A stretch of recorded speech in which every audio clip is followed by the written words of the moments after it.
সম্মানিত ভাই ও বন্ধুরা, আসসালামু আলাইকুম। চলুন একটি কাজ দেখে আসি। দুইতলা ফাউন্ডেশন এবং তিনতলা ফাউন্ডেশনের ভিতর পার্থক্য কতটুকু, এবং অনেকেই আমরা পাথর দিয়ে বেজের ঢালাই করতে চাই। আবার কেউ কেউ আমাকে প্রশ্ন করে থাকেন যে ইটের খোয়া এবং পাথর মিক্স করে একসাথে কি বেজের ঢালাই দেওয়া যায়। তো চলুন একটু দেখে আসি। প্রথমে দেখিয়ে নিচ্ছি, এই বিল্ডিংটি কিন্তু তিনতলা ফাউন্ডেশনের জন্য। যদি দুইতলা ফাউন্ডেশন হতো তাহলে এখানে কি কাজ হতো। এখানে কিন্তু সিঁড়ির বেজটি রয়েছে, সিঁড়ির একটি টানা বেজ দিয়ে থাকে, সেই বেজটা দুটি কলম থাকে একটি সিঁড়িতে। সেখানে কিন্তু এখানে আবার কয়েক কোয়ালিটির কাজ হয়ে থাকে, যেটা ইঞ্জিনিয়ার আপনাদের দিয়ে থাকবে সেভাবেই করতে হবে। এখানে কিন্তু কেউ বা ডাবল জালি ব্যবহার করা হয় এখানে, আবার কেউ এক পিলার থেকে আরেক পিলারে ডাবল বিম ব্যবহার করে, কেউ বা এভাবে সিঙ্গেল একটি জালি দিয়ে থাকে। সেটি ফাউন্ডেশনের উপর বা ইঞ্জিনিয়ার যেভাবে আপনার ফাউন্ডেশন তৈরি করবে সেভাবে করতে হবে। তো যদি এটা দুইতলা ফাউন্ডেশন হতো তাহলে কিন্তু এখানে আপনার এখানে 4 সুতা মানে 12 মিলি রড ব্যবহার করতে বেজে। এখানে কিন্তু তাই হয়েছিল। এখানে যে প্ল্যানটি রয়েছিল সেই প্ল্যানে কিন্তু সেভাবে ছিল। তারপর তিনতলা ফাউন্ডেশন দিবে বলে এখানে যেগুলো লাড়া হয়েছে, এখানে তারপর 16 মিলি রড বেজে দেওয়া হয়েছে, 5 ইঞ্চি বাই 6 ইঞ্চি গ্যাপ দেওয়া হয়েছে। এবং যেই রিংগুলো কলমগুলো রয়েছে, এখানে কলমের সাইজ কিন্তু একই ছিল, যে 4 কোণার 4টি 10 ইঞ্চি বাই 10 ইঞ্চি, এবং সাইডের মাঝখানেরগুলো ছিল গিয়ে 10 ইঞ্চি বাই 12 ইঞ্চি। মাঝখানে দুটি কলম রয়েছে 10 ইঞ্চি বাই 15 ইঞ্চি। এখানে কিন্তু ডাবল রিং দেওয়া হয়েছে। তো যদি দুইতলা ফাউন্ডেশন তো সেক্ষেত্রে কিন্তু এখানে রড দিয়েছিল 4টি 16 মিলি, আর বাকি 4টি দিয়েছিল এখানে 12 মিলি।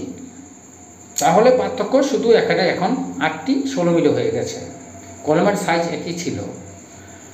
তো বিষয়টি এরকম। আর অনেকে যে বিষয়টি বলে থাকি এখানে কিসের ডালাই দিতে হয়, আসলে অনেকেই আমরা পাথরের ডালাই ব্যবহার করতে চাই, মানে পাথর দিয়ে ডালাই দিতে চাই। আসলে পাথর দিয়ে আপনি ডালাই দিতে পারেন, কিন্তু পাথরের ডালাই দিতে গেলে একটু মজবুত বেশি হয়, সেখানে যেমনটি হেভি বেশি হয়ে থাকে। তাহলে আপনি পাথরের ডালাই দিতে পারেন বহুতল ভবন হলে বা 5তলা ফাউন্ডেশন হলে, অথবা আপনার পছন্দ অনুসারে আপনি 3তলা ফাউন্ডেশনে করতে পারেন। এখানে কিন্তু বেজের ডালাইগুলো সম্পূর্ণ পাথর দিয়ে হচ্ছে। কেউ কেউ আবার প্রশ্ন করে থাকেন যে এখানে পাথর এবং ইটের যে খোয়া থাকে সেগুলো একসাথে মিক্স করে, যেমন অর্ধেক পাথর অর্ধেক ইটের খোয়া দিয়ে ডালাই করা যায় কিনা। জি না ভাই, সেটি কখনোই করা যাবে না। হয়তো আপনি শুধু ইটের খোয়া দিয়েই ডালাই করবেন, অথবা শুধু পাথর দিয়ে ডালাই করবেন। মনে রাখবেন, একটি হার্ড জিনিস এবং একটি নর্মাল জিনিস এক হতে পারে না। পাথর আপনার সম্পূর্ণ একটি হার্ড, তাহলে সেই সাথে যদি আপনি আরেকটি সাধারণ ইটের খোয়া দেন, দুটি কিন্তু একসাথে মিক্স হবে না, তাহলে সেখানে একটি সমস্যা দেখা দেবে। কারণ একটি কথাই আছে, সমানে সমানে যুদ্ধ চলে, কিন্তু যখন একটি নিয়ম চলে, নিয়মের সাথে কখনো যুদ্ধ করা ঠিক নয়। কারণ সে এমনিতে আপনার কাছ থেকে নিয়ম, তার সাথে কখনো বাজা যাবে না, তার সাথে গ্যাঞ্জাম করা যাবে না, কারণ সে আপনাকে এমনিতেই ভয় পায়। তো সেই জিনিসগুলো অবশ্যই মাথায় রাখতে হবে। এই কাজগুলো এভাবে করা হয়েছে। আর এখানে যে ডালাইগুলো করা হয়েছিল সেই ডালাইগুলো কিন্তু এখানে প্রায় 18 ইঞ্চি করা হয়েছিল। এটা কিন্তু বাইব্যাটার মেশিন, অবশ্যই কিন্তু ডালাই সময় আপনাকে বাইব্যাটার ব্যবহার করতে হবে। অবশ্যই বাইব্যাটার ব্যবহার না করলে সেই ডালাইগুলো কিন্তু আপনার সঠিকভাবে বসবে না, সঠিকভাবে চাপ খাবে না, তাহলে কিন্তু আপনার ফাউন্ডেশনে ক্ষতি হতে পারে। এখানে যেই 3তলা ফাউন্ডেশনের জন্য এখানে কিন্তু ডাবল রিং ব্যবহার করা হয়েছে, রুইতন রিং ব্যবহার করা হয়েছে কলমগুলোতে, যেটা 10 ইঞ্চি বাই 12 ইঞ্চি সেখানে। আর যেখানে 10 ইঞ্চি বাই 15 ইঞ্চি কলম রয়েছে সেখানে কিন্তু 10টি রড ব্যবহার করা হয়েছে 16 মিলি, সেটিও কিন্তু 3তলা ফাউন্ডেশনের জন্য। সেখানে কিন্তু পকেট চুরি ব্যবহার করা হয়েছে ডাবল রিং।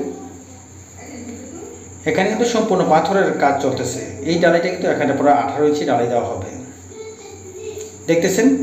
আর এই যে জিনিসটা আপনারা দেখালাম, অতিরিক্ত পরিমাণ এখানে কিন্তু পানি কিছুটা আছে, কিন্তু অতিরিক্ত পরিমাণ পানি বেঁচে থাকা যাবে না, সেটি মাথায় রাখতে হবে অবশ্যই। এই দেখতেছেন আপনার যে পাথরগুলো, সেই পাথরগুলো দেখাচ্ছি। এই পাথরগুলো দিয়ে কিন্তু এখন বর্তমানে এই ডালের কাজটি সম্পন্ন হচ্ছে। অবশ্যই সেই জিনিসগুলো মাথায় রাখবেন।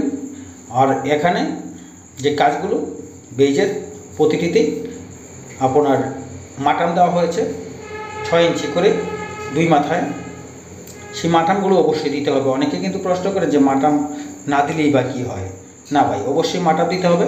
মাঠাম না দিয়ে আপনার রড কিছু বাঁচাতে চাই, অনেক কিছু কন্ট্রাক্টর আছে, কিন্তু তাদের কথা আমাদের কথা আপনারা শোনার প্রয়োজন নেই। কারণ মনে রাখবেন, ইউটিউবে আপনাদের শুধু পরামর্শের জন্য। কারণ ইউটিউবে যদি বড় ইঞ্জিনিয়ার হতাম তাহলে আমি বড় একজন ইঞ্জিনিয়ার হতাম। কারণ ইউটিউবে আমি কাজ করি, ফাইমা কনস্ট্রাকশন একটি চ্যানেল রয়েছে। আজ এ পর্যন্ত, ভালো থাকবেন, সুস্থ থাকবেন, আল্লাহ হাফেজ।